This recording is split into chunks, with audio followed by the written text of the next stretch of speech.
Hello दोस्तों, मैं हूं Kashdeep Verma. Hindi voice notes YouTube channel में आपका स्वागत है। दोस्तों, पिछले क्लास में हम लोग गंगा नदी अपवाह तंत्र के अंतर्गत गंगा नदी के बारे में पढ़ा था, और आज के इस क्लास में हम लोग गंगा नदी अपवाह तंत्र के अंतर्गत पंचप्रयाग के बारे में पढ़ेंगे। देखिए, पंचप्रयाग जो है उत्तराखंड में 5 पवित्र नदियों का संगम है, जिसे पंचप्रयाग कहा जाता है। देखिए, प्रयाग का जो संस्कृत अर्थ होता है वह होता है संगम। तो क्या है, उत्तराखंड में 5 पवित्र नदियों का संगम है, जिसे अलग अलग प्रयागों के नाम से जाना जाता है। उसको हम लोग देखेंगे। पहले हम लोग डाटा देख लेते हैं, उसके बाद उसको डायग्राम के जरिए भी समझेंगे। देखिए, अलकनंदा नदी और धौली गंगा नदी, इन दोनों के संगम पर जो प्रयाग का निर्माण होता है वह है विष्णु प्रयाग, और ये उत्तराखंड का प्रथम प्रयाग है, पहला प्रयाग है। उसके बाद अलकनंदा नदी आगे बढ़ती है, फिर अलकनंदा नदी और नंदाकिनी नदी के मिलने से जो प्रयाग का निर्माण होता है उसे कहा जाता है नंद प्रयाग। उसके बाद नेक्स्ट अलकनंदा नदी और पिंडार गंगा नदी के मिलने से जो प्रयाग का निर्माण होता है उसे कहा जाता है कर्ण प्रयाग। उसके बाद अलकनंदा नदी और मंदाकिनी नदी के मिलने से जो प्रयाग का निर्माण होता है उसे कहा जाता है रुद्र प्रयाग। फिर अलकनंदा नदी और भागीरथी मिलने से जो प्रयाग का निर्माण होता है उसे कहा जाता है देव प्रयाग। तो विष्णु प्रयाग हमारा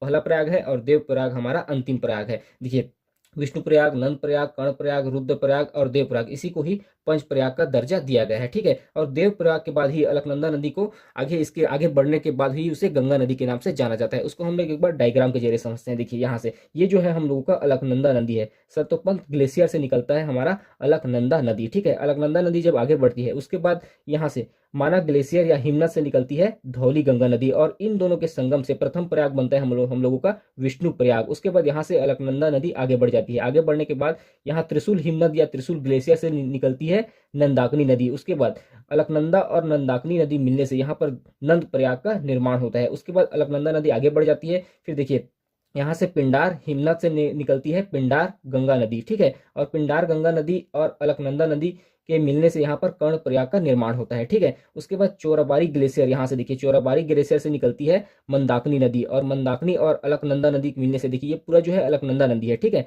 तो चोराबाड़ी ग्लेशियर से निकल रही है मंदाकिनी नदी। मंदाकिनी नदी यहाँ पर आकर मिलती है अलकनंदा नदी से, और यहाँ पर जो प्रयाग का निर्माण होता है उसे रुद्र प्रयाग कहा जाता है। उसके बाद गंगोत्री ग्लेशियर से निकलती है भागीरथी नदी, और ये आगे आकर यहाँ पर अलकनंदा नदी में मिलती है, और यहाँ पर जो प्रयाग का निर्माण होता है अंतिम प्रयाग है देवप्रयाग। और इसी के बाद ही जब नदी आगे बढ़ती है उसे गंगा नदी के नाम से जाना जाता है। ठीक है दोस्तों, पिछली क्लास में एक टॉपिक और छूट गया था, गंगा की सहायक नदी, जो प्रमुख उसकी सहायक नदी है और कौन से स्थान पर उसका संगम होता है, वह टॉपिक छूट गया था, उसको हम लोग देख लेते हैं। देखिए, गंगा और यमुना का जो संगम होता है वह इलाहाबाद में होता है। गंगा नदी और यमुना नदी का जो संगम होता है वह इलाहाबाद में होता है। गंगा और रामगंगा नदी का जो संगम होता है वह कन्नौज में होता है। गंगा और घाघरा नदी का जो संगम होता है वह छपरा में होता है। ठीक है, गंगा और गंडक नदी का जो संगम होता है वह सोनपुर पटना में होता है। ठीक है, गंगा और सोन नदी का जो संगम होता है ये भी सोनपुर पटना में होता है। गंगा और कोसी नदी का जो संगम होता है वह कुर्सेला में होता है। गंगा और गोमती नदी का जो संगम होता है वह गीजापुर में होता है। तो इस पार्ट में हम लोगों ने पंचप्रयाग के बारे में पढ़ा।